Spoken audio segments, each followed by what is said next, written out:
Entonces ahora voy a volver a indicar cómo se hace. Entonces, para ver la película de los dos papas y realizar la tarea de lo que es los modelos eclesiológicos, es que una vez que hacen clic sobre ese link que está compartido en la plataforma, les va a salir esta imagen. Una vez que encuentren esta imagen, lo único que hay que hacer es hacer clic aquí en el play, en el triángulo blanco sobre el film. Ok, ahí me está reenviando a otra página, entonces eso no me va a permitir ver. Entonces lo cierro y vuelvo a la misma página hasta que me active la película. Ahorita ya funciona. Exacto. Entonces ahí inmediatamente empieza la película.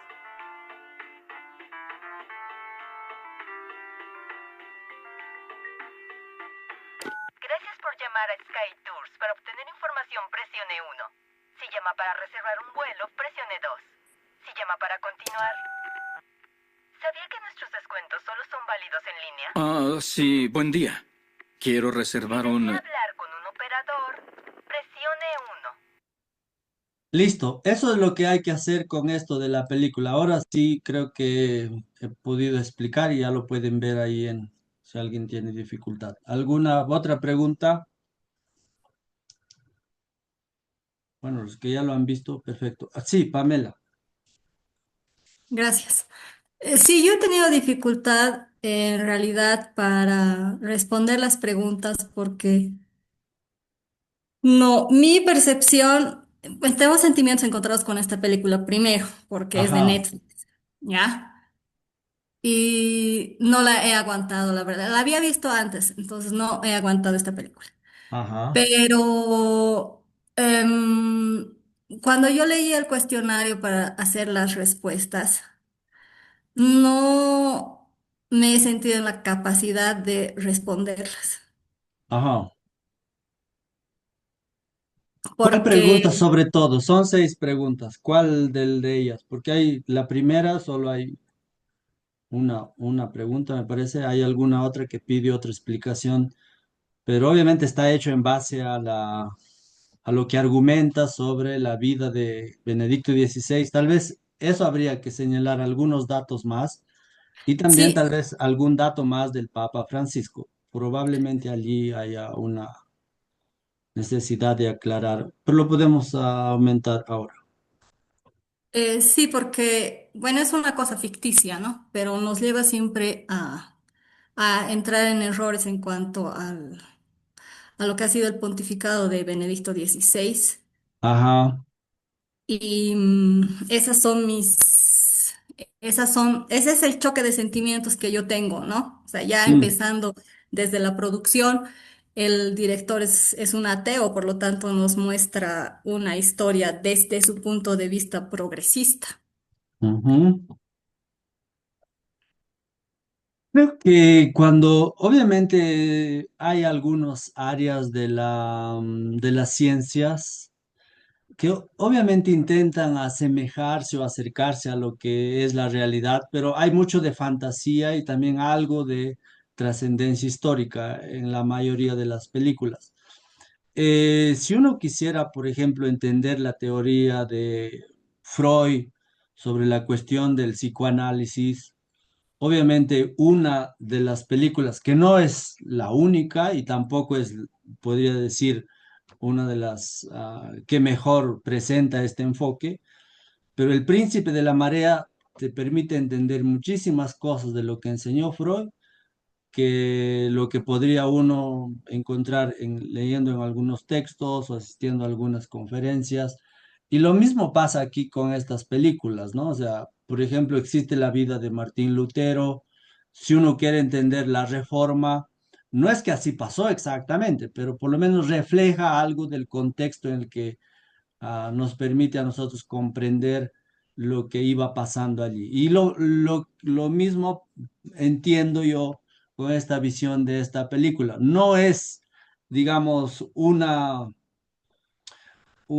película que esté, podríamos decirle, subrayado o textualmente mostrando todo lo que señala el magisterio de la iglesia, pero sí deja entrever, por ejemplo, parte de lo que ha mostrado Benedicto XVI en su pontificado, su postura sobre la reforma, sobre todo, y también luego todo el recorrido de lo que ha mostrado Mario Bergoglio sobre cómo interpretar el Vaticano II sin traicionarlo, ¿no? Porque el Vaticano II, si uno lo lee desde un punto de vista eclesiológico, todo lo que el impacto que ha generado en el siglo XX, realmente es una revolución de alto voltaje, digamos. Y precisamente lo que ha intentado Francisco, manteniéndose fiel a lo que enseña el Vaticano II, ha puesto sobre la mesa temas como la sinodalidad, temas como la teología del pueblo de Dios, temas como el cuidado del medio ambiente, la hermandad o la fraternidad, que desde la reforma, desde la Revolución Francesa era un tema pendiente, con Fratelli Tutti. Después, un tema muy central sobre el programa de su pontificado con Evangelii Gaudium. Obviamente, allí sí se puede, de alguna manera, comprender cuál es el legado de ambas figuras, ¿no? Sin exagerar, pero creo que parte de lo que muestra, parte de este film, tiene que ver mucho con el apego a la tradición, a la institución y también el apego a todo lo que es la parte doctrinal con Benedicto XVI. Y no podemos negarlo porque él era encargado, ¿no?, del dicasterio de la Congregación de la Fe, lo que antes era la Inquisición, tantos años allá, obviamente su pontificado está marcado también por esto, ¿no? Pero totalmente cambiado la figura eclesiológica de Francisco, un tipo que caminaba en tren, caminaba en servicio público, visitaba los lugares más abandonados de Buenos Aires, nunca ha tomado siempre vuelos, no tenía seguridad que le protegiera cuando era arzobispo. Obviamente su propia vida, ya en Evangelii Gaudium, refleja lo que él quiere para la iglesia, ¿no? Entonces, creo que hay que recuperar algunas ideas allá, intentando acercarnos con una postura crítica, obviamente no tan fundamentalista o apegado a lo que solo muestra esta película, ¿no? Pero eso podría sugerir, y creo que si es que hay alguna otra pregunta, pues estamos aquí abiertos para ayudar. Creo que esta época que nos toca vivir a nosotros como maestros y maestras es una cultura digital de la imagen, ¿no? Entonces, si no aprovechamos parte de esto, obviamente no significa que siempre lo vamos a hacer, pero alguna vez algo hay que poner porque atrae a los chicos, les podría algún momento generar ciertas interrogantes y hay que acompañarlos y guiar en esa línea, porque ellos ven estas cosas. Una de las series psicológicas que ha impactado durante el año pasado era Adolescencia, por ejemplo. El que no veía y no entendía bien esto, pues algo estamos perdiendo de lo que es nuestro contexto, ¿no? Pamela, te escucho, te querías decir algo más.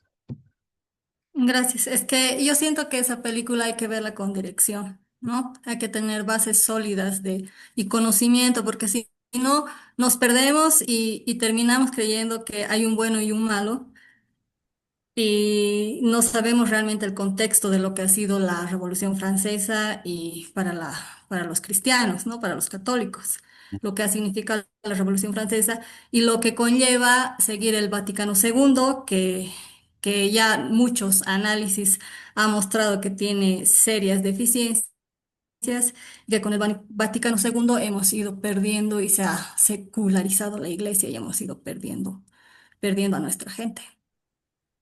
Exactamente, allí es donde hay que llegar, ¿no? O sea, el Vaticano II era según los analistas y los que han interpretado este concilio ecuménico, podemos indicar que si es que la iglesia hubiese seguido con la misma posición que se mantenía hasta ese momento, es que estaban como en dos canales diferentes, ¿no? Eso es lo que hay que aún profundizar, creo yo. Por una parte está la iglesia que celebra en latín, sus documentos lo publica en latín, solo los que estudian teología pueden tener acceso a la Biblia. Parte de lo que es la enseñanza se enseña en griego, latín, y a partir del Vaticano II se abre, digamos, las puertas al mundo para que el mundo y la iglesia de alguna manera se complementen o se vayan de alguna manera sacando las lecciones de un lado y del otro, y a partir de allí poner una iglesia peregrina, pueblo de Dios, que antes era más jerárquica, más triangular, el Papa arriba, el pueblo de Dios abajo.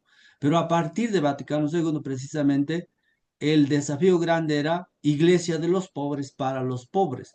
No se terminó de comprender totalmente, seguro que sí, pero después que algún otro santo padre como Francisco ha retomado eso, obviamente está dentro de la enseñanza de la iglesia, él no se ha salido.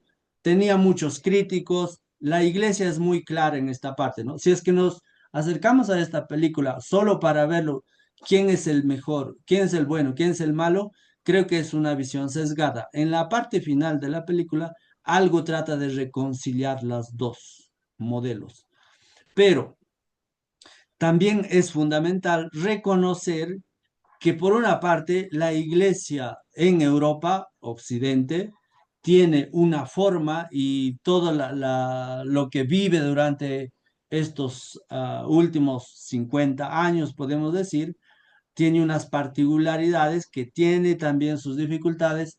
Y para América Latina, obviamente, si nosotros revisamos todo lo que es Medellín, el documento de Medellín del 68, el documento de Puebla del 79, Aparecida del 2007, obviamente ese es el modelo de iglesia que el Papa Francisco quiere ofrecer al mundo. Y obviamente el Papa Benedicto XVI sabía de todas estas cosas, obvio que sabía, porque él en los años 70 publicó dos documentos desde la congregación de la iglesia sobre la fe, cómo tendría que afrontarse el tema, por ejemplo, de la teología de la liberación. Entonces él estaba muy bien informado. Otra cosa es que eso ya son opiniones, en este caso es una opinión, eh, que creo que el Papa Benedicto XVI ha sido mejor reconocido como teólogo y también como gran profesor dentro de la universidad en Alemania, y que ha tenido un poco más de dificultad para llevar y comunicar su pontificado al mundo, porque no era un tipo que le gustaba los medios de comunicación, no era alguien que estaba pegado a la cuestión mediática, etcétera, etcétera. Por eso van a encontrar en algunos otros documentos, cuando hablen sobre este papa, pues van a encontrar que él vivía, según lo que hay análisis, como un papa rodeado de lobos, ¿no? O sea, que siempre estaban buscando para hacerlo caer. Y al final, algunos, como él mismo en la película, también salen las preguntas para hacernos, ¿es un papa que le hace grande porque renunció o le hace ver mal porque fracasó? Depende de dónde se quiera poner el énfasis, ¿no? Pero creo que es uno de los segundos, si no me equivoco, papas en la historia que acepta y dice renunciar antes de que termine su mandato o fallezca, porque el papa se elige hasta que muere, ¿no? Pero él, obviamente, ante el contexto en el que se vivía, y no podemos negarlo, ¿no? Todo lo que se destapó dentro de la Iglesia Católica, con el caso Caradima en Chile, con el caso Sodalicio en Perú, con el caso de los abusos sexuales en Estados Unidos, donde la Iglesia ha perdido muchísimos, tiene que pagar muchas reparaciones. Y aquí en mismo Bolivia, ¿no? El caso Pedraja ha dejado una marca muy grande dentro de lo que es la percepción de la gente sobre lo que es la visión de una iglesia. Entonces, ese fenómeno no se puede tapar con un dedo porque obviamente afectó a toda la Iglesia Universal y el Papa Benedicto XVI estaba en esa situación coyuntural que finalmente decidió obviamente dar un paso al costado y llamar a cónclave, ¿no? ¿Hay alguna otra consulta sobre esto? Pero vuelvo a insistir, no es que nos apegamos a todo lo que dice esa película, lo único que nos interesa aquí es coger parte de las ideas centrales y obviamente verificar qué percepción, cuál es una de las cosas más serias ahí respondiendo sería, ¿qué pienso yo de la iglesia? ¿Está bien que se reformó con el Vaticano II? Quiero que siga siendo la misa en latín como era antes de eso. ¿O quiero una iglesia más cercana al pueblo de Dios que sale y se confunde con todos los que creen y participan de esta fe? ¿Qué tipo de reforma quiero para la iglesia? Para nuestra iglesia, porque la vez pasada ya dijimos que no nos ponemos por afuera, ¿no? Sino también desde adentro. José Luis. Licenciado, buenas noches, compañeros. Creo que el mensaje principal de la película es una reflexión a la actitud que llevamos nosotros a nuestro diario vivir con respecto al mensaje que trajo Jesús, la buena nueva. Dentro de la película nos muestra un Benedicto más tradicional, más conservador, un Francisco más abierto, más humilde, un Benedicto que usaba más la razón, fe y razón. En cambio, Francisco decía justicia social por las cosas que le han pasado. Y llegamos a cometer nosotros el error de que alguna vez los discípulos, eh, cuando Jesús les hablaba acerca del buen samaritano, mm, la actitud que ponían, ¿no? Al momento de decir, no, pero él no es judío o él no es tal. Y la intención de ellos era que teníamos que hacerle a un lado. Pero como hemos mencionado al principio del módulo, Jesús se movía y venía por todos, sean del grupo al cual perteneciera. Y creo que eso nos tiene que llevar a la reflexión. ¿Por qué, licenciado? Mire, yo, por ejemplo, trabajo con niños en mi escuela, que algunos son evangélicos, cristianos, o sea, pertenecen a diferentes grupos religiosos. Pero yo no puedo decir, ah, no, tú eres evangélico, no, contigo no. Estaríamos cometiendo un error grande. Dios es único y las personas sí pueden fallar, Dios no. Y hay algo que es muy importante que menciona Papa Francisco, donde dice, ¿no? Eh, Hay una parte donde habla de la comunión, justamente con el Papa Benedicto, y dice, ¿no? La comunión no es un premio para los virtuosos, sino un alimento para los hambrientos. Dios es único, sea protestante, sea ateo, sea quien sea, es un hijo de Dios. Y dice bien claro Jesús, ¿no? Todo lo que hagan por el más mínimo de su hermano, lo están haciendo por mí. Si no vamos con la palabra, si no vamos con el mensaje que trajo Jesús, no importa lo que hagamos. Estamos fallando como personas. Hay incluso un cantante que es Ricardo Arjona, donde dice, no tenemos que ser verbo, tenemos que ser acción, porque a veces sabemos tanto. Y había un mensaje que leí una vez en un micro, donde decía, hay personas que aman tanto a Dios que no les queda amor para el prójimo. Y a veces pasa eso. Entonces, licenciado, yo creo que esa película nos manda a la reflexión de cómo debemos de ser. Francisco es más abierto, más humilde, más en contacto con el pueblo, por las cosas que ha pasado, por la forma en que ha vivido. Y un análisis profundo acerca del Papa Benedicto ha entrado en un momento donde la iglesia estaba en crisis y él ha querido mantener la iglesia, a pesar de los errores, ha querido mantener la iglesia unida.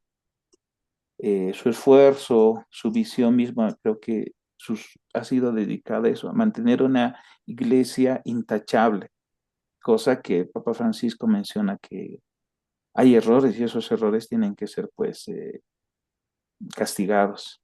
En una parte, justamente en el jardín donde hablan, Mm. tienen una discusión muy fuerte. Y creo que la visión principal es de que tenemos que ser más flexibles y no tan cerrados. Estar más con las personas, escucharles más y ir más con la palabra, con el mensaje, con la buena nueva. Como dijo Jesús, amarse los unos a los otros. Solamente eso, licenciado. Gracias, José Luis. A Esther, te escuchamos.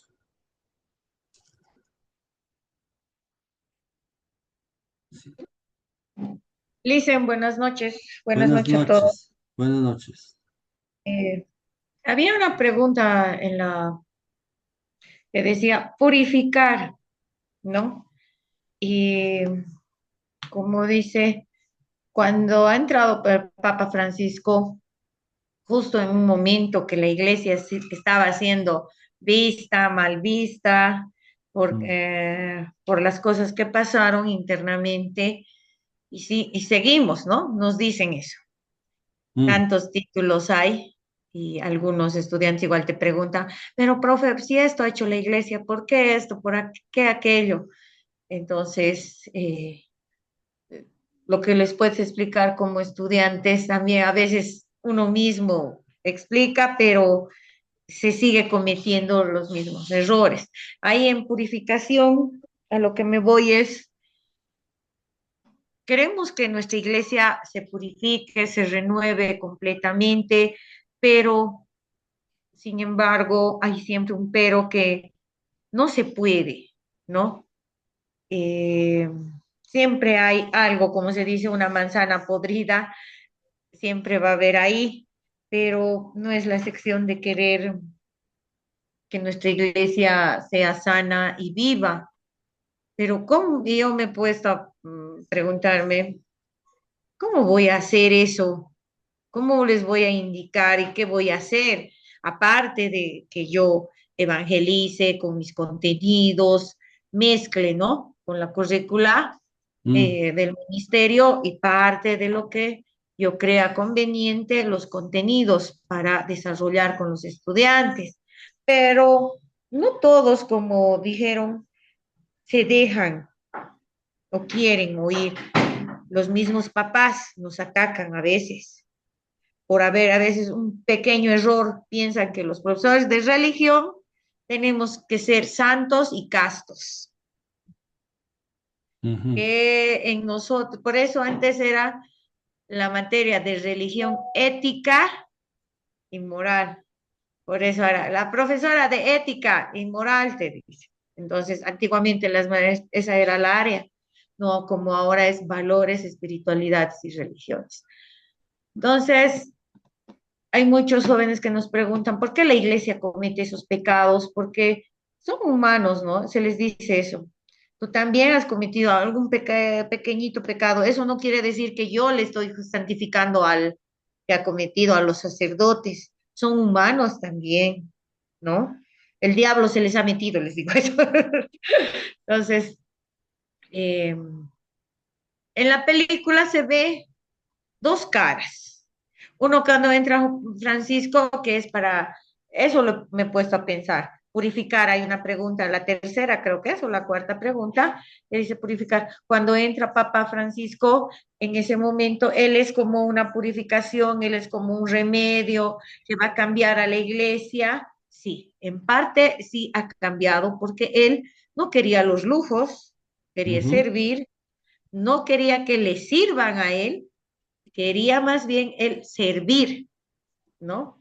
Y con Ratzinger, Papa Benedicto, se ha visto una iglesia más cerrada, una iglesia más, ¿cómo se dice? Costumbrista, no era tan abierta. Eh, una vez leí, ¿no? Que el Papa Benedicto XVI renunció. ¿Por qué?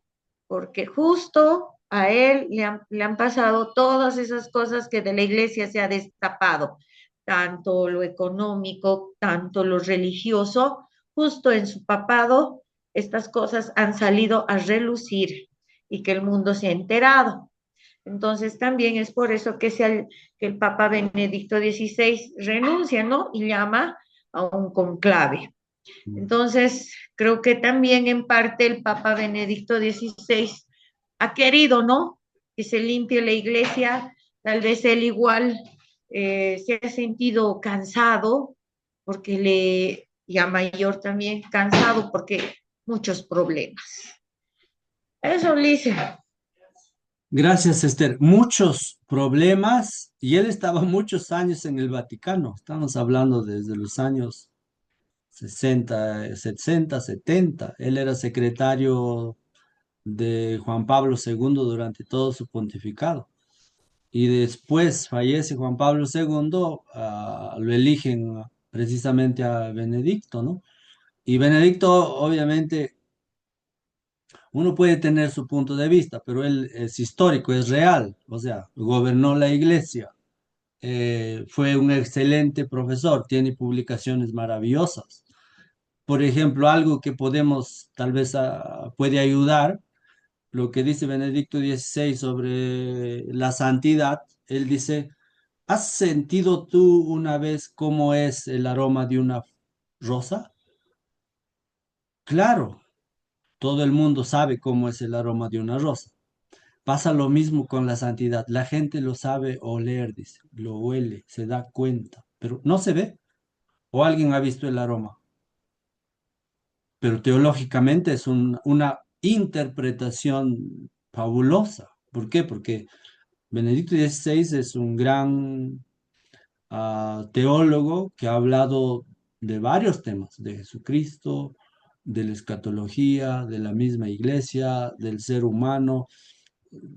Tiene grandes defensores, grandes escritores sobre su obra de él, pero también tiene grandes detractores. Y creo que vuelvo a recalcar que la película no está para generar más controversia. Estamos haciéndolo un análisis con objeto, obviamente, de un estudio que si ustedes, por ejemplo, quieren igual aprender en un determinado momento sobre modelos de maestros y maestras, pues hay varias películas que ayudan también a ver cómo uno se puede configurar frente a una institución y frente a sus estudiantes, ¿no? Y una de las películas que realmente ayuda mucho para esta época son los escritores de la libertad, por ejemplo, ¿no? Una maestra que realmente se sabe, yo me sacaría el sombrero por lo que hace esa maestra, ¿no? O sea, con nada se levanta, enfrenta sus pérdidas, sigue adelante porque quiere ver una nueva sociedad de jóvenes formados que puedan contribuir a una mejor sociedad. Aquí también pasa lo mismo. No, obviamente, no buscamos la controversia, no buscamos ir contra lo que enseña la iglesia, pero sí tener una posición sobre cómo lo vemos las reformas, qué modelos de eclesiología tiene uno y otro. En el fondo, dentro de la misma iglesia, debemos admitirlo que hay estos modelos. Claro, en la película se exagera un poco, pero normalmente hay sacerdotes que están mucho más identificados con la masa, con el pueblo, y hay otros sacerdotes como por ejemplo, no sé si ustedes han escuchado hablar, los del Opus Dei, ellos solo están con la clase empresarial, ¿no? Entonces, dentro de la iglesia hay estas figuras, hay estas líneas, pero claro, esta película en su determinado momento yo la he visto más de una vez, creo que siempre se puede aprender algo, no lo hacemos de forma literal, sino algo que nos ayude a llevar a la reflexión y tal vez pedagógicamente a la meta reflexión. Eso es un poco, ¿no? Entonces, si alguien más quiere comentar esto, porque si no me equivoco está hasta el miércoles para que puedan subir sus respuestas, pero creo que vale la pena hacer este ejercicio y ustedes vean, digamos, qué material podrían encontrar que algún momento pueden también utilizarlo para, no para entretener, ¿no? a los estudiantes, sino para aprender a hacer análisis de uno de las artes que existe en la cultura, ¿no? Entonces, si hay alguno más que quisiera comentar, es bienvenido. De verdad que esto ayuda un poco a mantenernos. Mi experiencia cuando yo hablo sobre antropología, sobre cristología y en estos últimos semestres sobre enseñanza social de la iglesia, pues yo me encuentro en mis cursos universitarios con tres, cuatro ateos, ¿no? Y eso no me asusta, tampoco estoy contra ellos, sino es que tengo que aprender a convivir y dentro de esa negatividad que hay al principio, pues ir de alguna manera ganándoles poco a poco, que puedan reconocer e interpretar correctamente cómo ha sido el desarrollo del pensamiento católico cristiano. Y cuando se termine el semestre, a veces hay una gran alegría porque algunos de ellos dicen, no me lo esperaba todo esto, ha valido la pena. Y al principio no querían saber nada, eso es la realidad. Y creo que también será mucho de sus experiencias, pero aquí hay que ir como equilibrando la parte del arte, la parte de los cuestionamientos, la parte de lo que encontramos dentro de nuestra iglesia, porque la iglesia, como hemos dicho, a San Agustín, ni siquiera es frase de alguien que se le ocurrió así nomás. San Agustín en el siglo IV cinco dice, la iglesia es santa y meretriz. Obviamente no dice que es la otra cosa, pero uno que conoce esa palabra sabe a qué se refiere, ¿no? Entonces, a partir de allí se ha empezado a desarrollar todo lo que implica un modelo eclesiológico que en determinadas épocas se impone más uno y en otros va surgiendo otros. Y creo que podríamos decir con mucha confianza, cuando la iglesia se ha abierto al mundo, ha vuelto a tener nuevamente protagonismo. Cuando se estaba encerrando y diciendo nosotros no estamos dentro del mundo, pues Europa ha sido el camino donde ha ido perdiendo mucha gente y las iglesias, muchas a veces están vacías.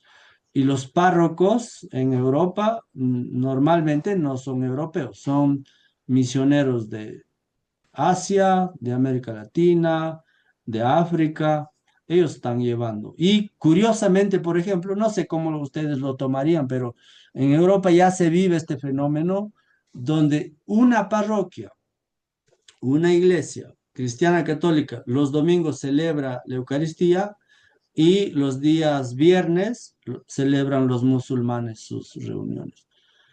Entonces, eso es, uno diría, no cabe en nuestra mente, ¿no? Que los musulmanes que en determinados momentos aparecen como ah, Benedicto XVI dijo algo muy fuerte. Lo único que han traído al mundo es violencia. Es muy fuerte eso. Y a partir de allí, obviamente, a Benedicto lo tenían en línea, ¿no? Y ver que en Europa, sobre todo en Italia, el domingo, misa. Viernes, culto para la. Uno de verdad que no entra en la cabeza, pero eso es lo que hay en el mundo. Tal vez aquí todavía no llega, pero no tengo ninguna duda que este proceso de cómo tenemos que ir comprendiendo nuestra iglesia y amarla con todo lo que es identificando y reconociendo con sus bondades y también con aquellas cosas que no son tan claras, ¿no? Bueno, si no hay más, yo creo que vamos a introducirnos en este tema de las bienaventuranzas y obviamente para eso a mí me gustaría que ustedes puedan usar su equipo tecnológico. A lo mejor alguno maneja muy bien lo que es el Mentimeter. Entonces yo estoy compartiendo eso dentro del grupo. Ustedes pueden ingresar al link que acabo de compartir dentro del grupo de WhatsApp Y vamos a poder ver aquí inmediatamente sus participaciones ah, que van respondiendo. Les voy a, antes de que puedan responder, tienen tres opciones para responder. Tres veces pueden responder. Hay tres casilleros ahí. Pero lo que les quiero indicar antes de que escribieran sus respuestas, obviamente, es lo siguiente, ¿no? ¿Has visto, am, has visto en algún espacio institucional o tal vez en algún negocio, en algún lugar donde se hace turismo religioso, donde se pueda ver y leer alguna de estas, de esta frase que aparece aquí en el Menti? Porque obviamente es importante que nosotros podamos introducirnos en lo que son las bienaventuranzas a partir del texto de Mateo y Lucas, como les he indicado, y a partir de allí, obviamente, reconocer cómo a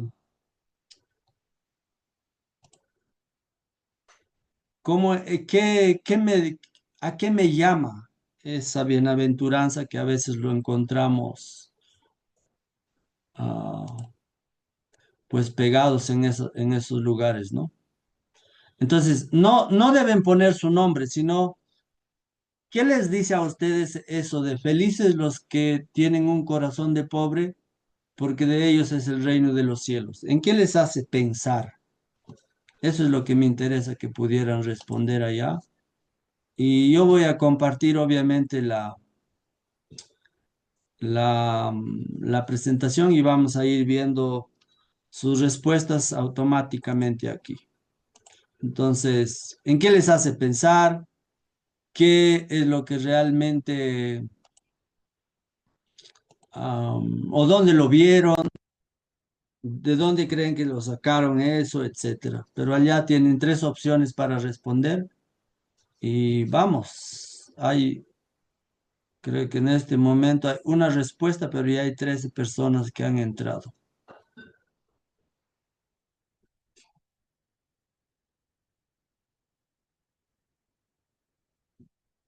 Entonces, aquí ya se puede ver sus respuestas inmediatamente. En-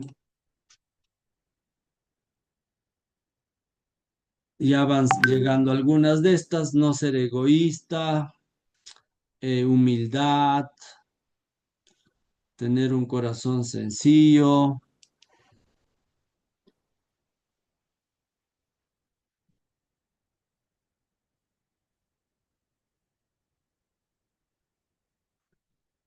Nora, ¿podrías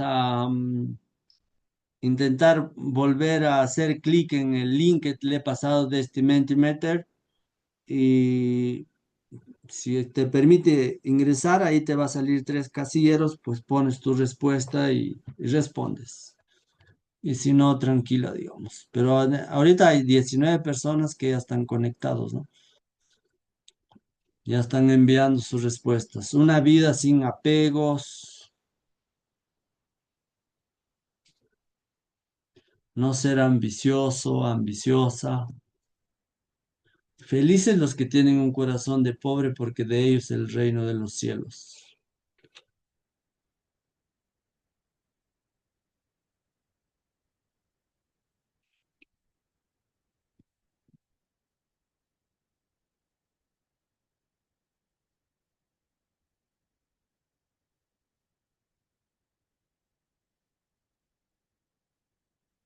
Ayudar sin recibir nada. Sencillez, ser amables.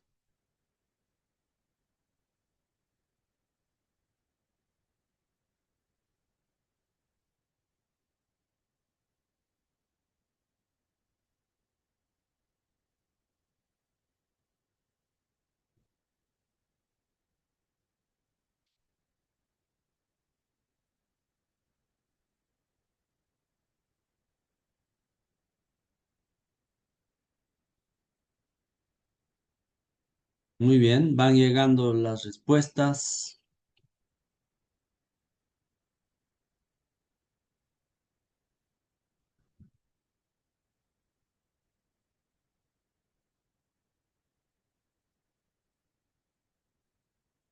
Hay 21 estudiantes que ya están conectados y han llegado ya 12 respuestas. 13.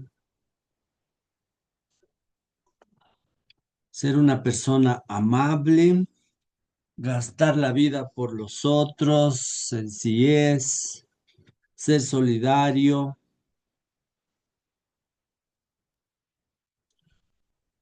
tranquilidad interior. Nos faltan que respondan todavía 7 personas.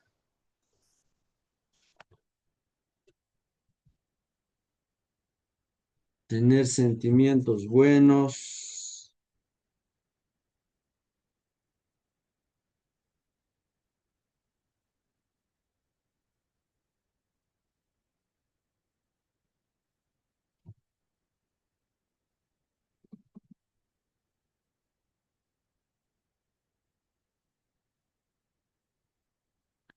Nos faltan 3 personas, 4.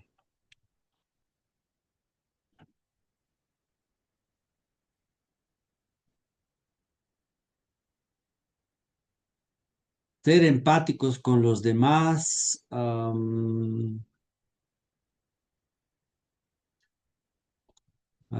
Alguien que se conmueve ante las injusticias, de que ayuda a buscar la felicidad.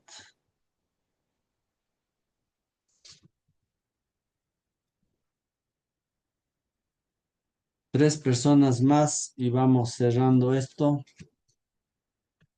Dos más.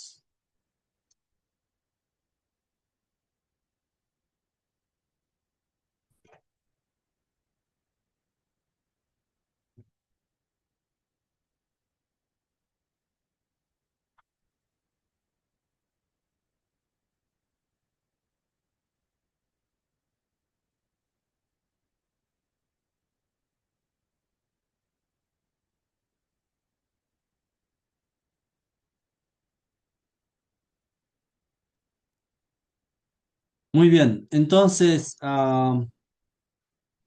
ahora voy a intentar compartir mi presentación, esta captura de este ejercicio que acabamos de hacer. Lo estoy compartiendo dentro de lo que es del grupo. Allí puedes ver tu participación en esta forma de compartir conocimiento de una manera rápida, directa y obviamente me gustaría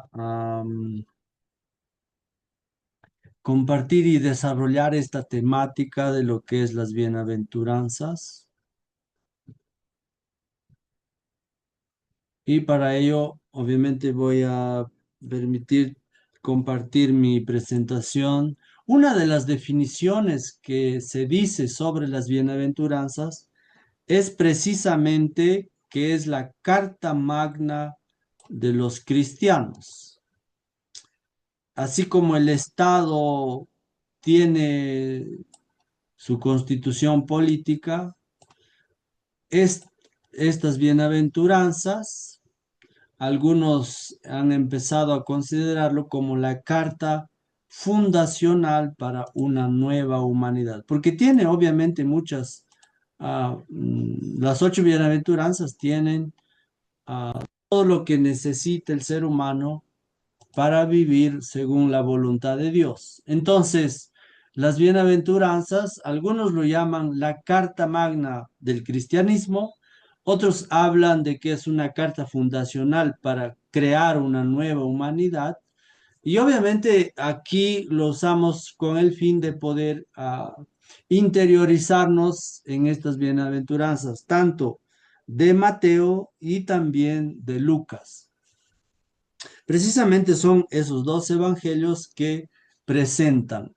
Si bien en el Antiguo Testamento nosotros conocemos cuando Moisés recibe las tablas de la ley, Y en el Nuevo Testamento, obviamente va a ser Jesús quien a través de sus enseñanzas, de alguna manera se presenta como el nuevo Moisés. Eso es importante, ¿no? O sea, en el Antiguo Testamento ya hay figuras, ya hay personajes que de alguna manera nos muestran tipológicamente lo que iba a venir después. Por eso, más que un sermón en el monte Sinaí, es una nueva Torah, una nueva ley, una nueva carta magna que Jesucristo enseña a sus seguidores y a sus discípulos.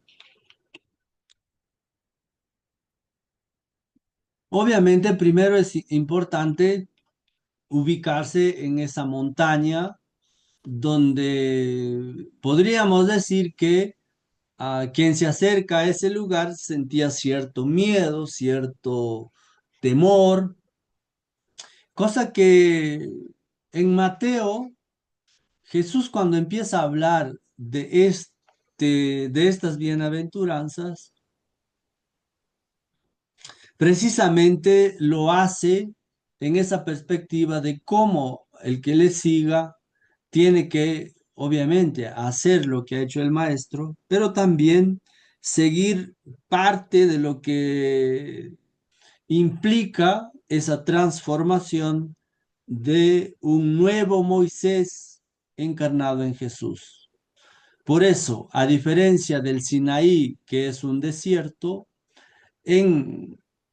cuando Jesús enseña las bienaventuranzas, obviamente lo que se nota es un mundo más abierto, un mundo donde se busca el encuentro, se busca la renovación, porque esta ley de las bienaventuranzas son, de alguna manera, podríamos indicarlo como el corazón de Dios que nos trae Jesús para que sea posible retornar a ese pacto que ya había entre Israel y Yahvé, pero también renovar o, si quieren, poner en evidencia lo que sería, en qué tendrías que gastarte la vida si es que uno se compromete a seguir a Jesús, ¿no?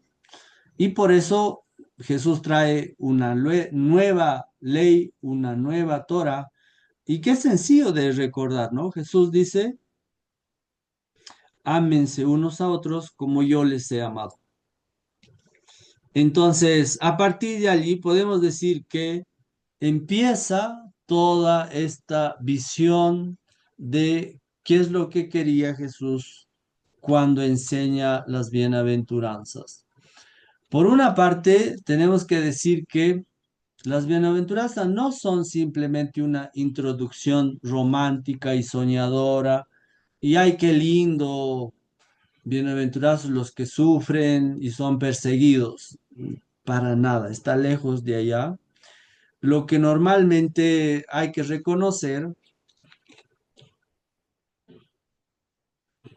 es que estas bienaventuranzas es una nueva forma de identificar lo que en el Antiguo Testamento se dice corazón de piedra y en el Nuevo Testamento obviamente se cumple un corazón de carne, un corazón humano.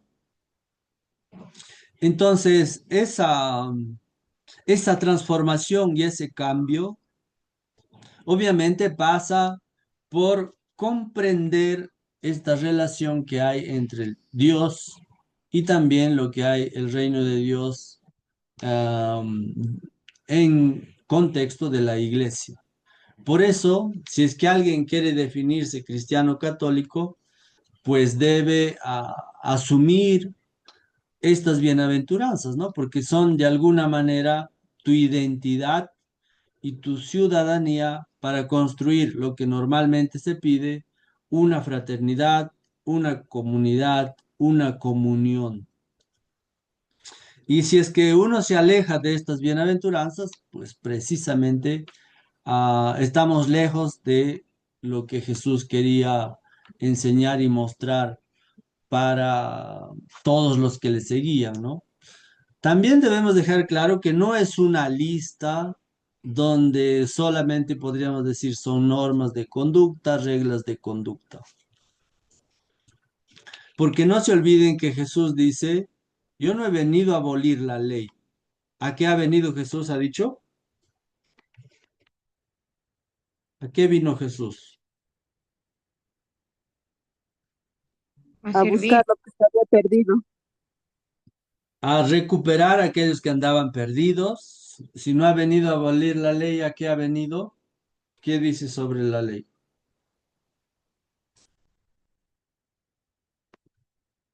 He venido para que la ley se cumpla y también la ley alcance su plenitud. Esa es la novedad de Jesús, ¿no?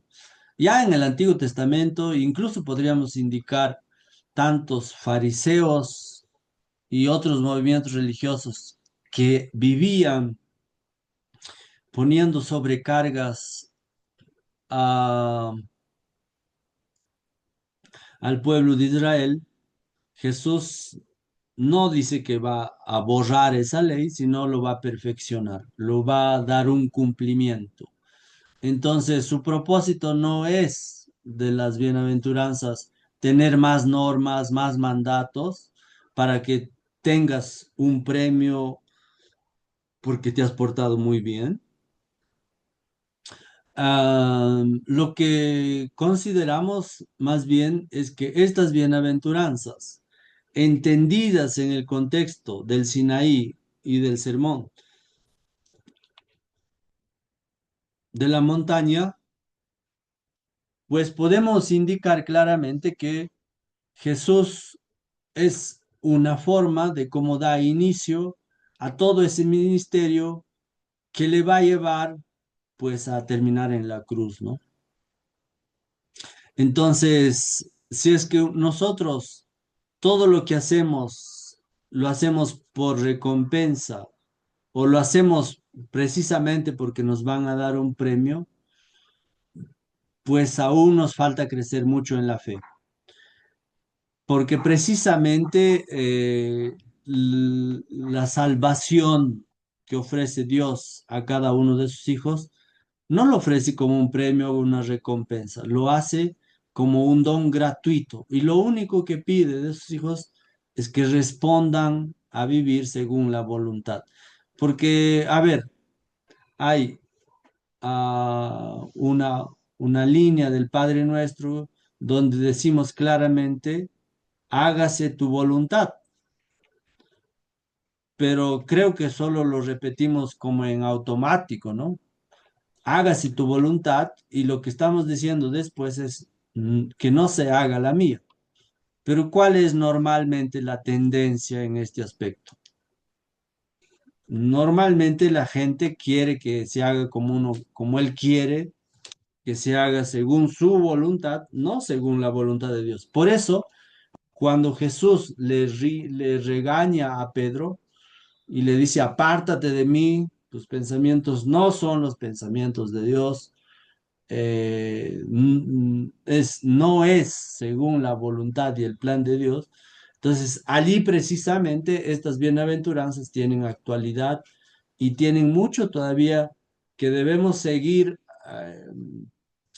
ah, buscando cómo hacerlos parte de la vida, porque saberlos no es suficiente, ¿no?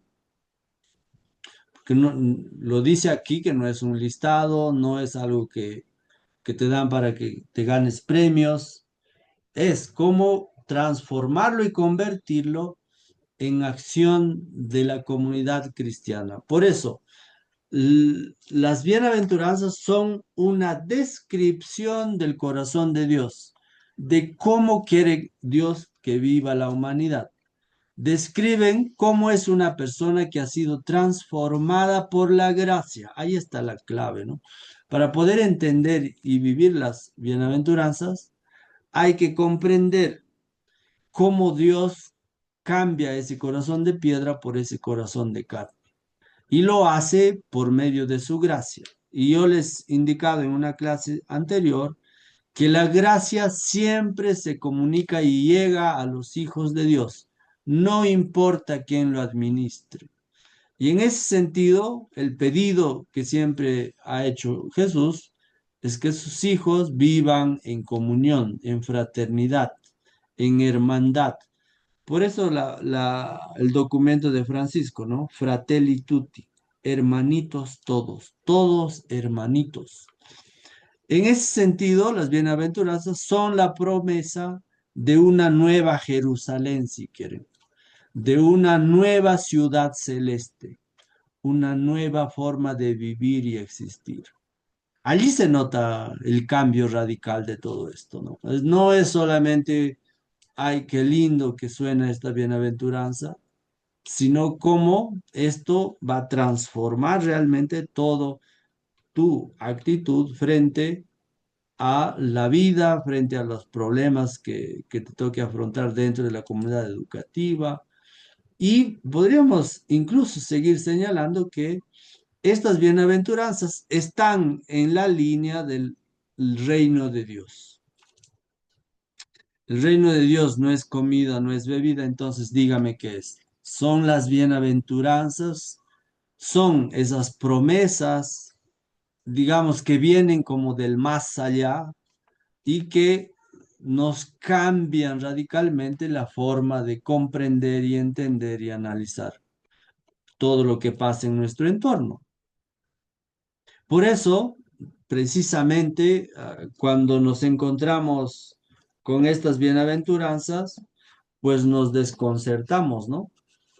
Porque Mateo dice, por ejemplo, bienaventurados los que lloran, porque ellos serán consolados. Y si no lloras, ¿no te van a consolar? Sería la pregunta. O bienaventurados los que tienen hambre y sed de justicia, porque ellos serán saciados. Y si no trabajas por la justicia y no buscas construir una sociedad más justa, más fraterna, ¿qué va a pasar? Entonces, allí la contradicción y la paradoja, como dice los que interpretan y analizan las bienaventuranzas, porque precisamente cambian el sistema de valores.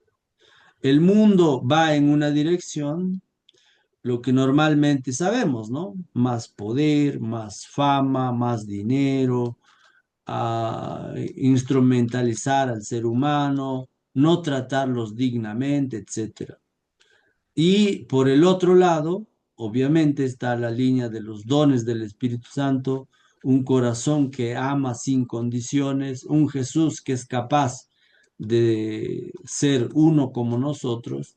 Entonces, allí podemos decir, obviamente, que estas bienaventuranzas permiten renacer y transformarnos a una nueva vida. Y no solo una vida filosófica existencial, sino una nueva vida en el espíritu, como señalará el Evangelio de Juan.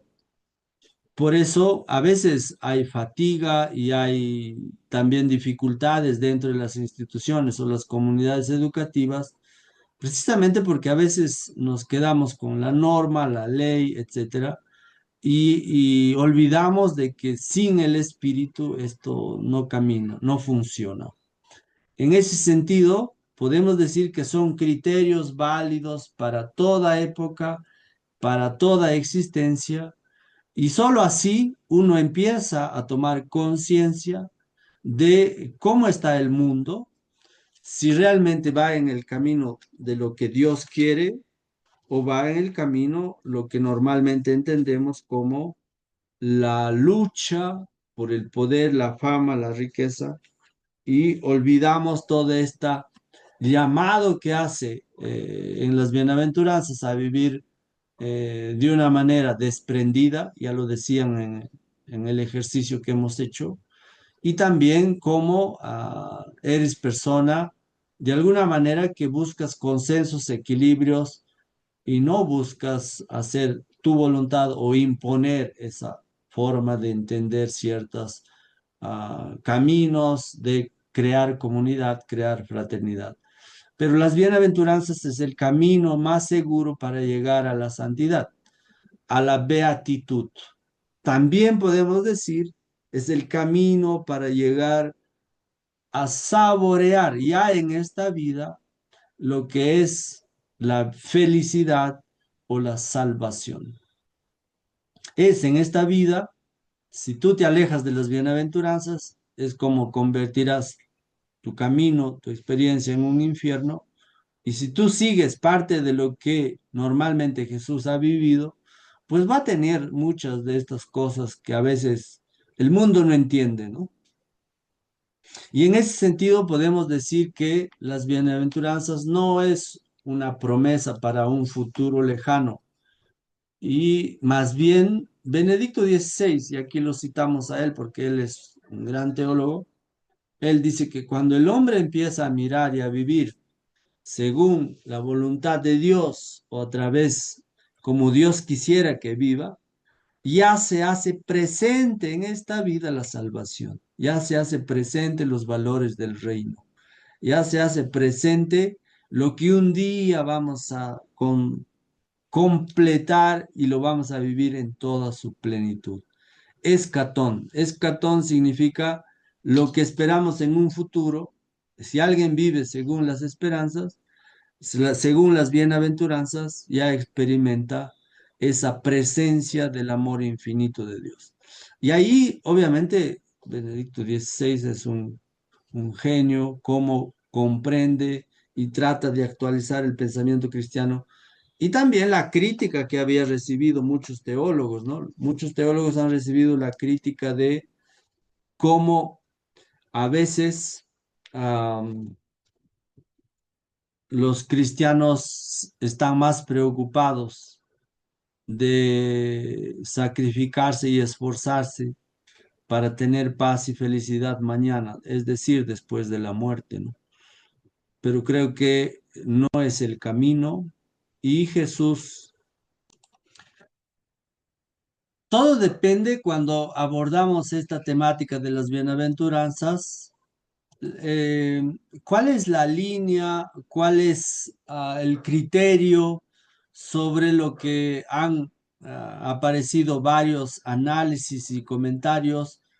De manera particular han sido los papas que han hablado sobre este tema, pero también está otras formas, incluso como maestros y maestras podrían ver la forma de cómo acercar este mensaje, como hemos dicho, paradójico, pero a la vez valiente para los que quieren vivir y seguir a Jesús, porque Jesús no promete lo que no ha hecho. Esa es una de las grandes coherencias entre lo que ha dicho y lo que ha hecho. En ese sentido, estas bienaventuranzas es la vida de Jesús, prácticamente.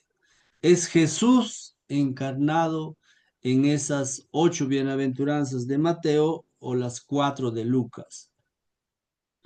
Entonces, podemos indicar que cuando uno se acerca a estas bienaventuranzas, obviamente que requiere procesar toda el impacto e información que contiene, porque a nadie le vendría, podríamos decir, al escuchar esa palabra, ¿no? De bienaventurado o bienaventurada, que en el fondo significa feliz o felices. ¿Y quién no quiere realmente vivir y alcanzar algo de la felicidad? Pienso que todo corazón humano siempre está latiendo por buscar esos espacios donde un poquito podamos ser más felices. En ese sentido, las bienaventuranzas, hacer el retrato o la fotografía de Jesús, obviamente nos está mostrando esa revelación fundamental que transforma nuestra enseñanza, que transforma la forma como un maestro y una maestra se posesiona frente a sus estudiantes. porque cuando uno empieza a tocar esas fibras o esa sensibilidad de los estudiantes, obviamente lo hace poniendo los retos y desafíos, en algunos casos, hasta podríamos decir inalcanzables, o lo que normalmente se conoce también como las utopías, por los que los seres humanos aún están dispuestos a luchar, a soñar. Y en ese sentido, Jesús, al ser el maestro y al autorretratarse en esas bienaventuranzas, pues tienen un mensaje muy potente, tienen un mensaje que nunca pasarán de moda. En ese sentido, ¿quién es pues el auténtico pobre? Jesús lo ha Jesús. dicho. Jesús lo ha dicho, el Hijo del Hombre ni siquiera tiene un lugar donde reclinar la cabeza. Y también ustedes recuerden, ¿no? No hace mucho ha pasado la Navidad, cuando María y José buscaban un lugar donde poder descansar y pueda nacer el Hijo de Dios, ¿qué es lo que encontraban?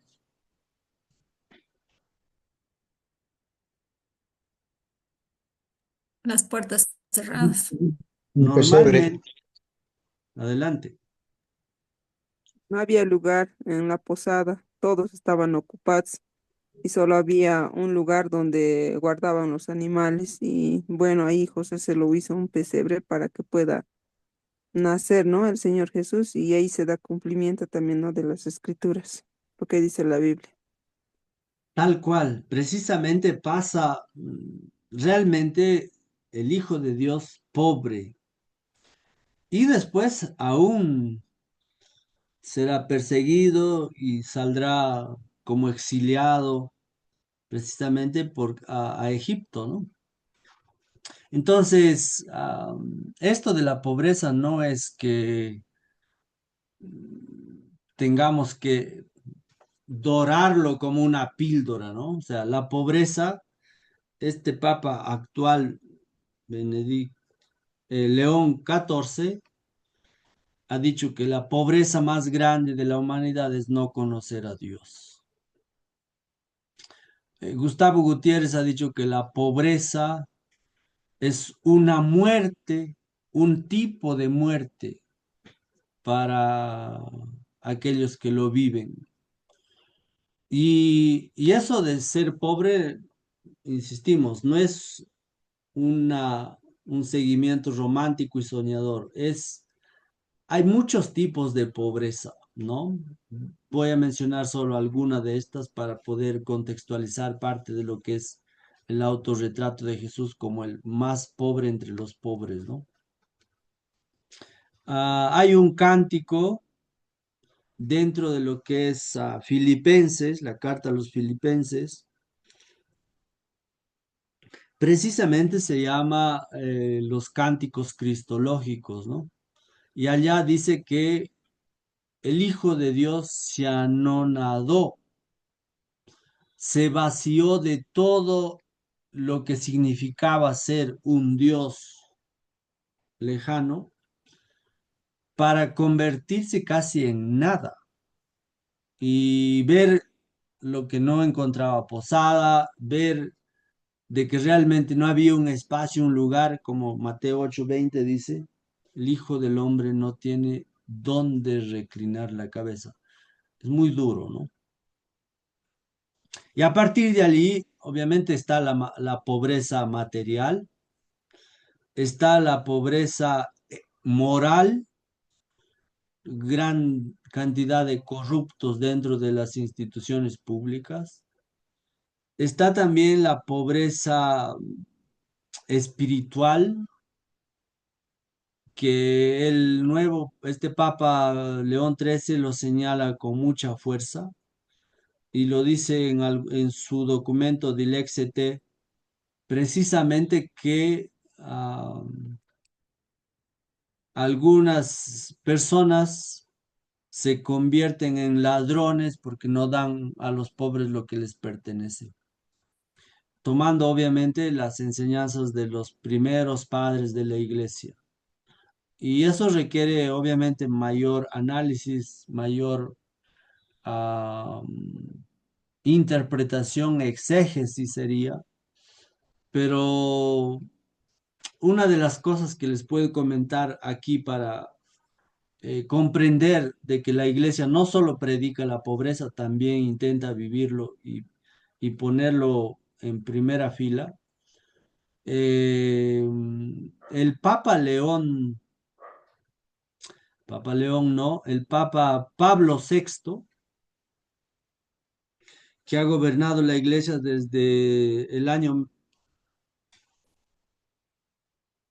1963 hasta 1978. Precisamente este papa, una vez que lo eligieron, hasta el Papa Pablo VI,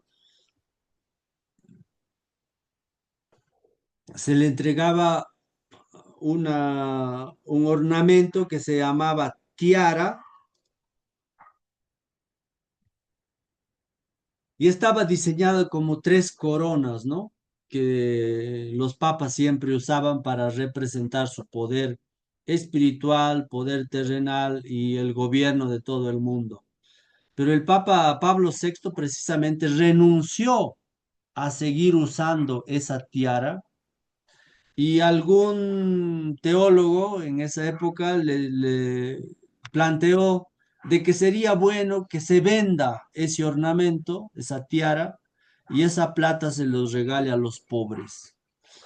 Y es como ha sucedido, ¿no? Esa tiara que era un lujo, o si quieren, era un símbolo de tres poderes que se atribuía al Papa. Pablo VI lo vendió esa tiara a un lugar que en este momento se encuentra en Estados Unidos y esa plata lo usó para ayudar a los más desfavorecidos. Entonces allí se nota que la iglesia es consecuente, que no solo predica, sino también aplica y lo practica. Un segundo énfasis que queremos hacer es realmente Jesús fue humilde, ¿no? ¿Y dónde los podemos fundamentar o dónde encontramos todo lo que nos hace convencernos cada vez que Jesús era sencillo y humilde? Precisamente porque el día de Ramos no entró en una carroza muy llamativa o famosa, tampoco usó un caballo para ingresar. ¿En qué entra el domingo de Ramos Jesús a Jerusalén? En un burrito.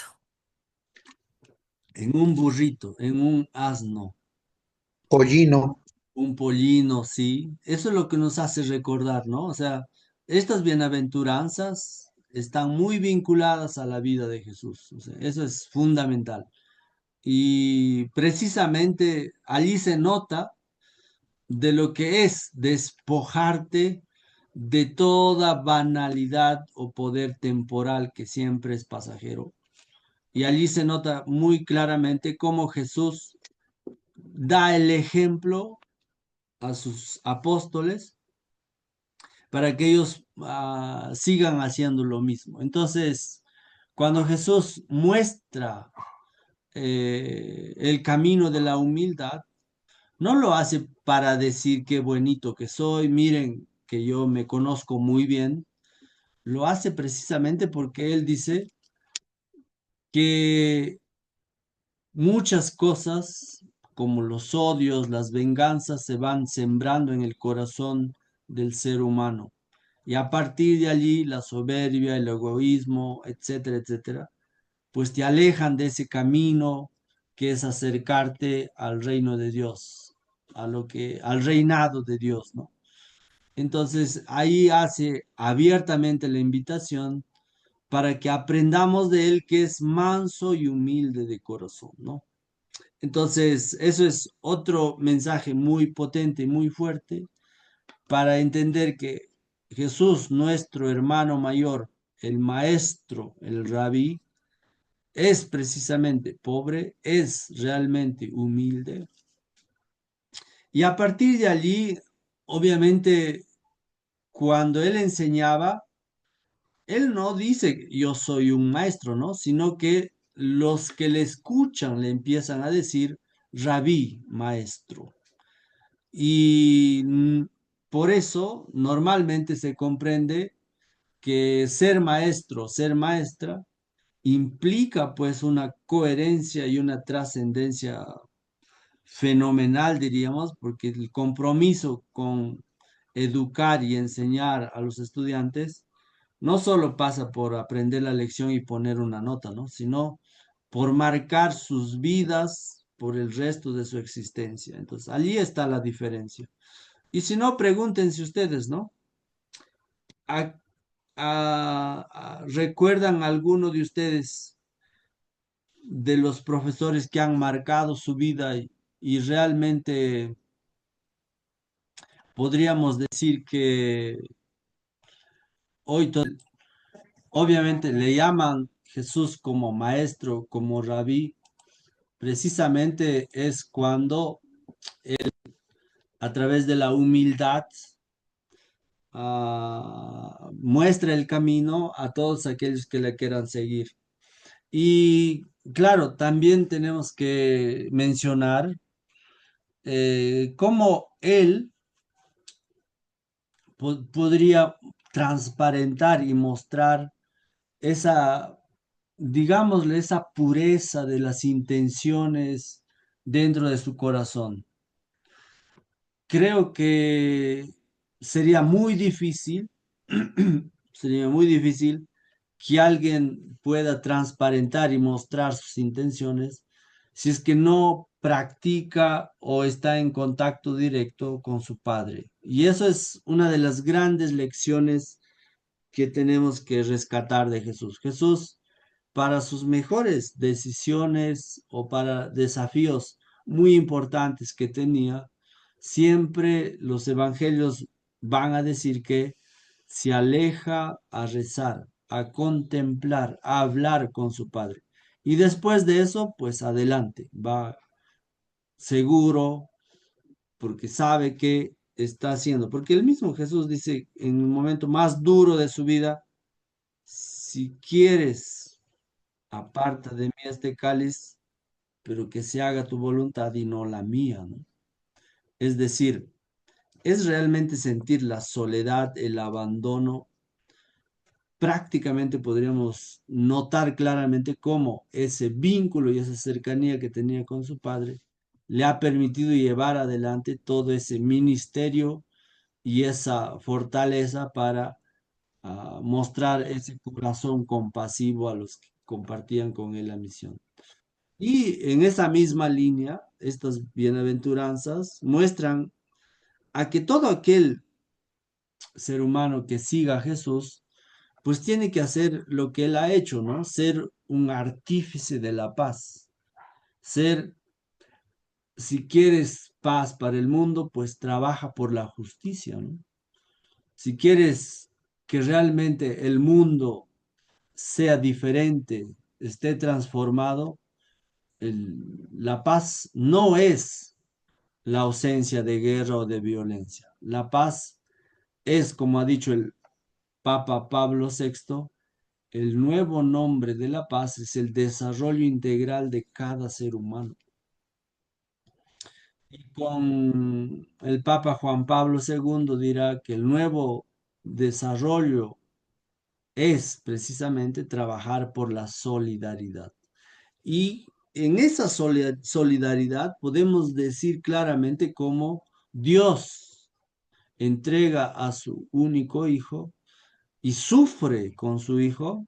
En algún espacio señala que tuvo gotas de sangre, de sufrimiento, de cómo cuando la humanidad se aleja y hace todo lo opuesto a lo que quiere Dios. Entonces, allí se nota claramente que cuando entramos a analizar mucho más a fondo lo que es las bienaventuranzas, pues nos estamos encontrando con el rostro de Jesús, la fotografía de Jesús. Para redondear esta idea, podríamos decir claramente que allí se nota que somos imagen y semejanza de Dios. Y Benedicto XVI, hemos indicado ya claramente, dice que en las bienaventuranzas se manifiesta el misterio de Cristo mismo, porque nadie podrá comprenderlo en su totalidad, y nos llama a entrar en una comunión con Él. Lo que en Aparecida lo veremos en una sesión. En Aparecida se habla de que hay que tener el encuentro o la experiencia de ese encuentro con Jesús. Si nadie ha logrado tenerlo eso, pues debe seguir trabajando para eso. Y si no, lo otro es campana vacía que resuena, pero no tiene ningún impacto, ¿no? Y en ese sentido, el ser discípulo y misionero de Jesús pasa por intentar acercarse a ese misterio, pero también a tener esa experiencia de que si ustedes leen por lo menos una vez uno de los evangelios completamente, les aseguro que les va a tocar en el alma, porque todo lo que atraviesa y todo lo que vive Jesús, pues no es de maravillas o digámoslo como lo haría cualquier otro rey o poderoso dentro del mundo que quiere solo mostrar su poder y aplastar a como de lugar a otros que no comparten su visión, ¿no? Jesús no procedió así. Jesús lo hace aplicando y viviendo lo que son las bienaventuranzas. Entonces, cuando se habla de bienaventurados los pobres en espíritu, no hay contradicción entre el pobre de espíritu de lo que dice Mateo y el pobre de espíritu que habla Lucas, pues no es simplemente una actitud espiritual o una condición sociológica, sino prácticamente nos está invitando a depender absolutamente de Dios, lo que en un determinado análisis teológico, en una de las obras he señalado la teodependencia. Las personas que se abandonan, sería la palabra, se abandonan totalmente a Dios, no tienen nada que perder ya. Psicológicamente, cuando alguien dice tienes mucha dependencia emocional, etc., se ve como una psicopatología, ¿no? Pero aquí entregarse y volver al origen de donde procedemos, lo que aquí lo llamamos una radical dependencia de Dios, es pues la libertad frente a la cultura del tener, frente a la cultura del hombre económico, frente a la cultura del hombre tecnológico. Y las bienaventuranzas por eso siguen siendo mensajes de ayer, hoy y siempre que no pasarán.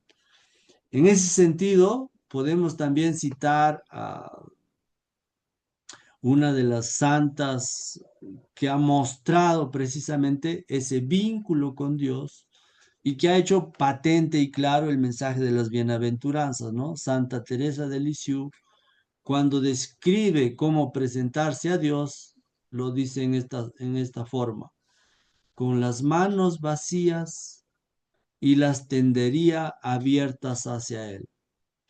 Entonces, son manos obviamente que no se usan para la violencia, para el maltrato, son manos que se usan para sostener, para sujetar, para agarrar. Y en ese sentido, podemos decir que se manifiesta ese amor infinito de Dios por la humanidad. Lo que los teólogos llaman la debilidad de Dios es la compasión por su hijo y por su hija amada. En ese sentido, si es que leemos bien esta bienaventuranza de los pobres de espíritu, es el reino ofrecido como una promesa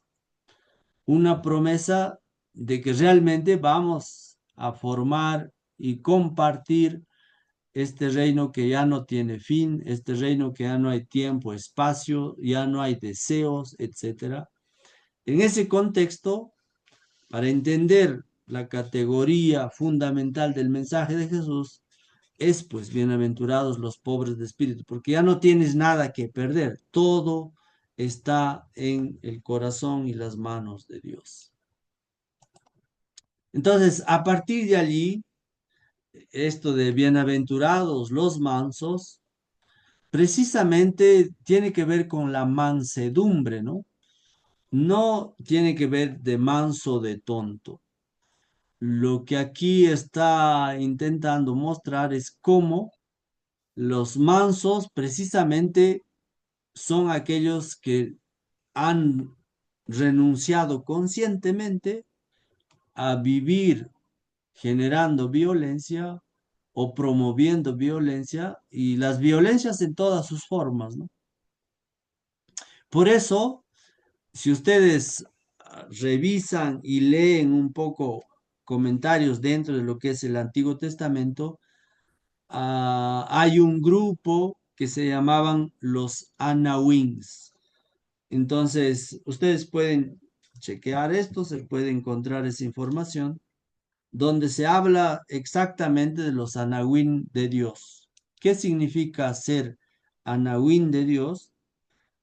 Pues significa ser pobre, pobre, pobre, a un nivel en el que es toda su confianza y toda su riqueza lo han puesto en las manos y el corazón de Dios. Y allí, de allí nace la primera bienaventuranza, ¿no?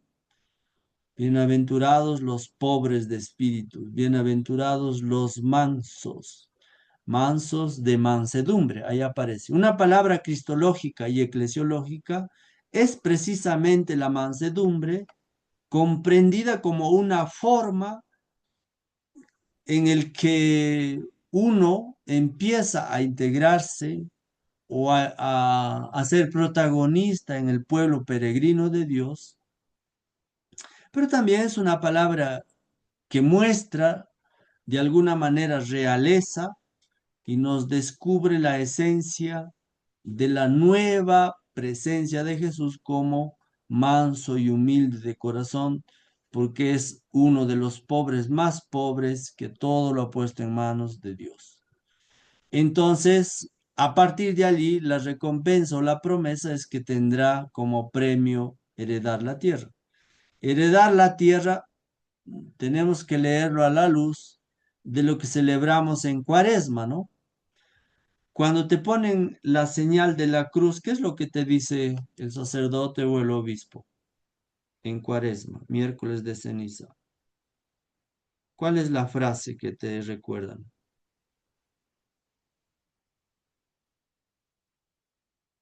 ¿Alguien me puede ayudar a recordar?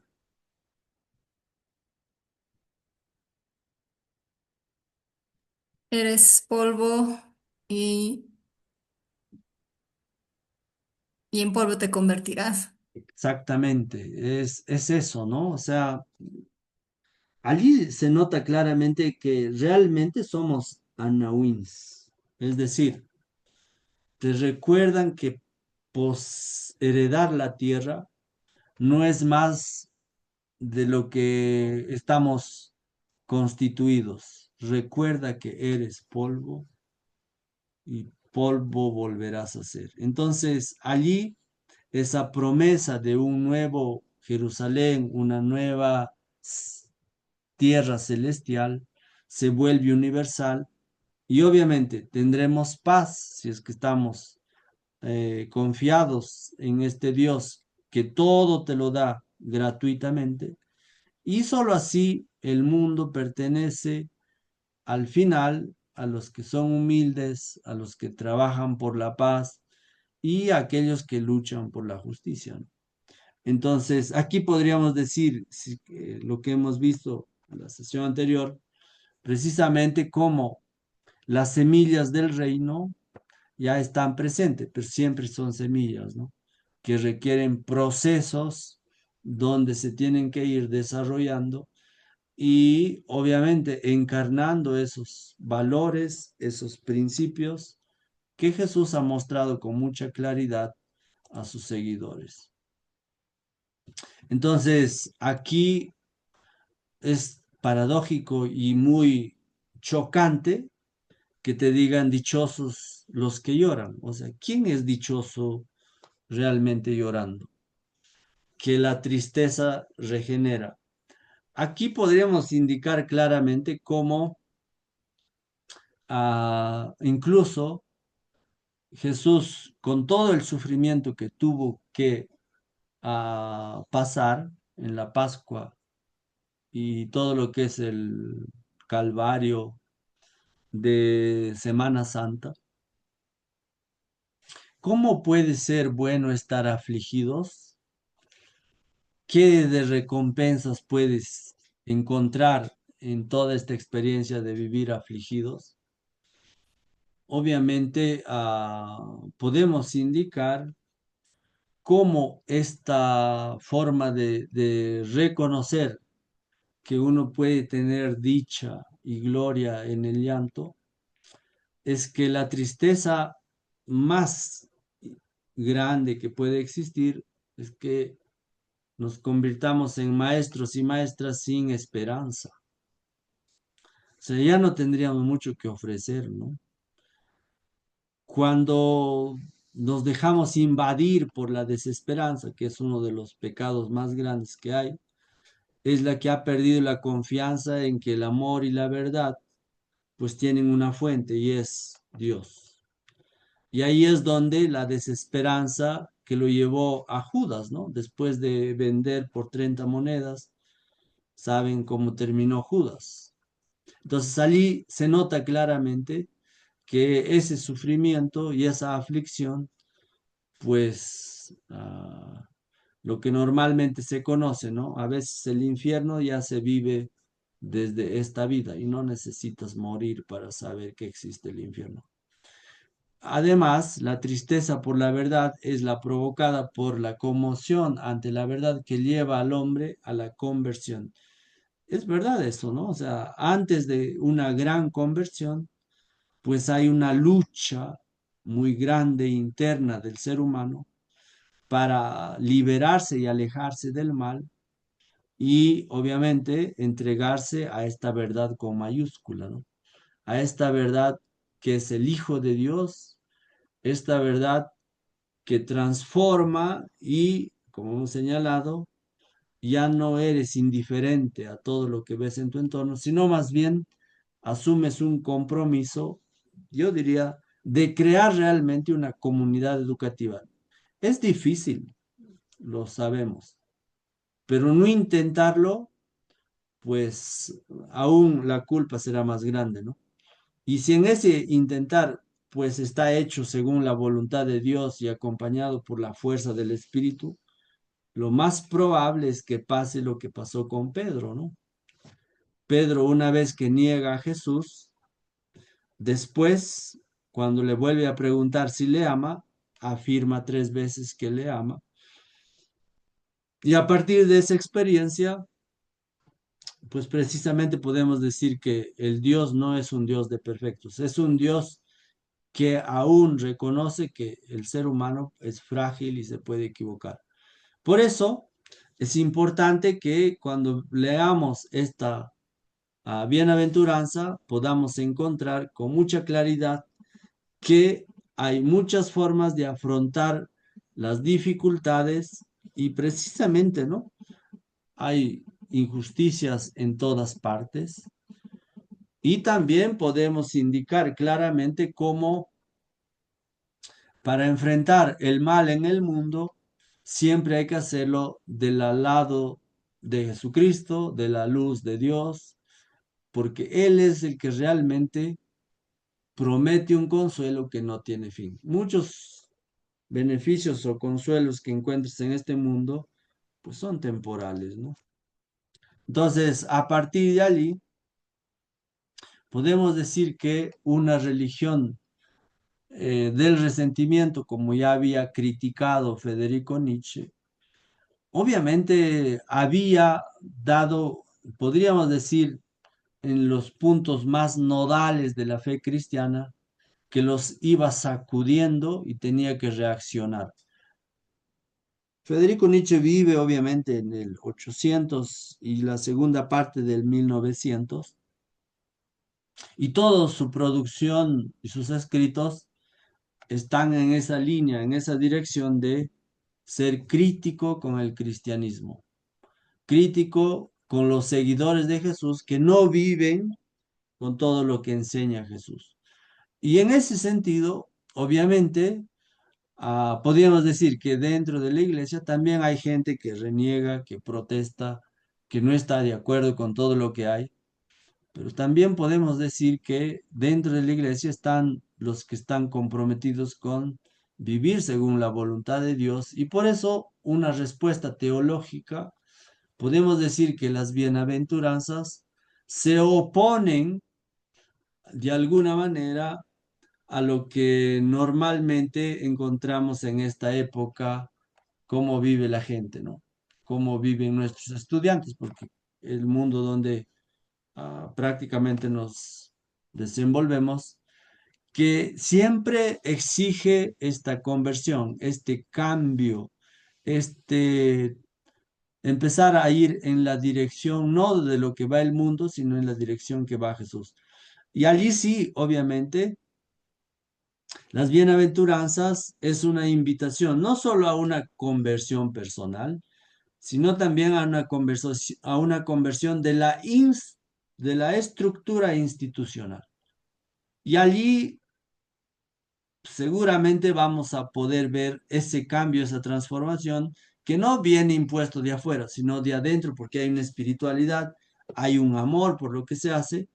Y en ese sentido, podríamos decir que no es que las instituciones son obsoletas y solo son estructuras de pecado, sino también se requiere de que la conversión empiece por uno y se vaya transformando y contagiando a otros. Y allí podemos decir que el camino que se debe llevar esa conversión, pues no es fruto de la envidia, tampoco es de querer, obviamente, mostrarse como diferente y superior a los demás, sino más bien es lo que ha mostrado Jesús, ¿no? Negarse a sí mismo, vaciarse de todo lo que significaba ser Dios y tomar, obviamente, ese camino o ese sendero de que Él ha señalado, amar incluso a los enemigos. Y por eso podemos ya ir acercándonos en esta sesión de hoy, que hemos profundizado más las bienaventuranzas, este camino o la vía del amor que han escrito los grandes místicos, y también solo en ese camino se descubre la riqueza de la vida, la grandiosidad de la vocación del hombre, y en este caso, pues ser maestros y maestras donde tienen en sus manos a grandes personas que mañana serán los responsables de que esta sociedad pues avance y camine en esa línea que Dios quiere, ¿no? Por eso, hablar de las bienaventuranzas, hablar de la ley del Sinaí y del sermón de la montaña de Jesús, implica, por una parte, esa crítica o ese análisis que ha hecho Jacob Neusner cuando habla sobre la Torá de Moisés y habla sobre las bienaventuranzas de Jesús. Él prácticamente tiene un libro que habla sobre la novedad de Jesús, la novedad para el cristianismo. Jacob Neusner obviamente es un erudito judío, un pensador judío, que no solo señala que Jesús interpretaba el Antiguo Testamento y proponía una novedad en el Nuevo Testamento, sino que la llevaba a una nueva dimensión. Es decir, superaba el Antiguo Testamento y proponía algo totalmente que permitiría al ser humano alcanzar, eh, recuperar, podríamos decir, el espíritu de la ley, porque la ley tiene un espíritu y esa ley, según lo que estaban viviendo los judíos, ya estaba obsoleta, pero Jesús la vuelve a retomar y la vuelve a poner en el sendero donde señala claramente que vivir las bienaventuranzas es esencial y es fundamental para cualquier espacio en el que se pueda dedicar como estas preguntas, ¿no? ¿Qué ha dejado fuera Jesús de la antigua ley y qué ha propuesto o qué ha añadido a lo que ya se ha dicho?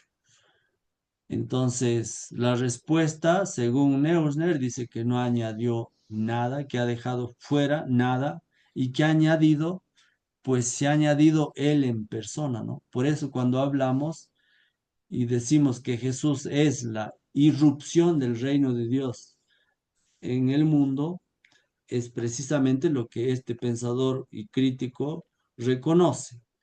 La perfección ya no consiste solo en cumplir la ley, sino en vivir y hacer lo que ha hecho Jesús. La autoridad de las bienaventuranzas como la carta magna para vivir el cristianismo es obviamente vivir según este mensaje y esta señal que lo ha llevado a Jesús con todo lo que ha implicado esas consecuencias. Entonces, como se pueden notar aquí, esto no está dentro de lo que son los textos que hemos revisado, pero sí podemos decir que usamos incluso otros pensadores que nos hacen notar claramente, ¿no? ¿Qué ha añadido Jesús a la ley? Nada. ¿Qué es lo que propone cuando quiere y dice que leamos las bienaventuranzas? Que Él se ofrece como la irrupción del reino de Dios en la historia y obviamente los que quieren vivir según ese mensaje, pues deben hacer lo que ya encontramos dentro de las bienaventuranzas. Entonces aquí ya podemos ver de una manera mucho más esquemática para poder ir redondeando toda esta enseñanza de Jesús dentro de lo que son las bienaventuranzas. Precisamente en el centro de las bienaventuranzas está la persona de Jesús, no está la ley. La ley, Jesús dice, no lo he venido a abolir, sino a darle cumplimiento, a darle perfección. Entonces, cuando uno empieza a seguir y a ser discípulo de Jesús, no implica que obviamente ganas o tienes privilegios como normalmente se entiende en varios espacios, ¿no? Sino más bien el hecho de seguir a Jesús y vivir según las bienaventuranzas es que creas una nueva familia, una comunidad, una comunión, cuya condición obviamente es estar vinculado a Dios, vinculado a Jesús y hacer lo que Dios te pida. Ahí está el gran desafío. Ahí está realmente el ser maestro o maestra, hacer la voluntad del Padre, no la mía, como dirá Jesús. Y la autoridad de Jesús como hijo es lo que legitima este salto, esta diferencia. Jesús dice, no se haga mi voluntad, sino se haga la tuya. Si es posible que pase este trago amargo. Entonces, podemos señalar claramente que las bienaventuranzas para el cristianismo es la nueva ley que los judíos seguían. Las bienaventuranzas son como la nueva carta de la constitución de la nueva comunidad cristiana. Y las bienaventuranzas retratan a un Cristo vivo. Y ya no hay más institución, sino es él mismo ofreciéndose para dar cumplimiento a la ley. Dicho de otra forma, de manera muy sistemática, o digámoslo de una manera deductiva, el Sermón de la Montaña es la nueva Torá para los cristianos que se plasma en las 8 bienaventuranzas de Mateo y en las 4 de Lucas para mostrarnos el retrato o la fotografía de Jesús y todo aquel que quiera vivir y seguirle, pues tiene que observar, meditar y profundizar en estas bienaventuranzas. Entonces, allí se nota claramente cómo nosotros como maestros y maestras que volverán a las aulas muy pronto, por una parte tenemos que recuperar la actualidad de las bienaventuranzas y cómo hacerlos vida dentro de las aulas. Entonces, si las bienaventuranzas son el retrato de Jesús, obviamente es el retrato que te exige una nueva comunidad educativa basado precisamente en criterios y principios humanistas. Entonces, nuestra enseñanza debe reflejar esta verdad, las bienaventuranzas. Y eso exige un cambio a la forma de posesionarnos, y creo que alguno lo ha comentado. A veces dentro de las unidades educativas creen que los que enseñan valores, espiritualidad y religión deben vivir como santos y los otros tienen carta abierta para pecar, ¿no? Totalmente equivocado, ¿no? Creemos que toda institución que realmente quiera vivir y seguir estos principios y estos valores que muestra las bienaventuranzas, tiene que dar ese salto de una visión moralista a una nueva visión. Podríamos decir, la nueva forma del desarrollo y el progreso del ser humano es a través del encuentro y la relación que establezcas con el otro. Porque en ese encuentro y en esa relación el otro se va a sentir tratado como persona o maltratado como persona. A partir de allí, las bienaventuranzas no son mandatos morales, no son leyes para, obviamente, escritos sobre piedra y repetirlos de memoria, tampoco se quedan en un enfoque abstracto donde eso no se puede vivir.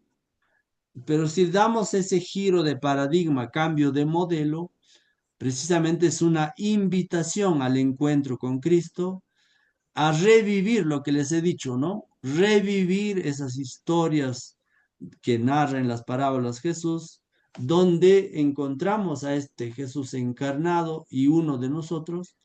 Y obviamente esta realidad es posible solo si nos dejamos ah, si solo dejamos que actúe la gracia de Dios en los ambientes en el que nosotros podamos crear nuevas estructuras y nuevas formas a la luz de las bienaventuranzas, ¿no? Entonces creo que hemos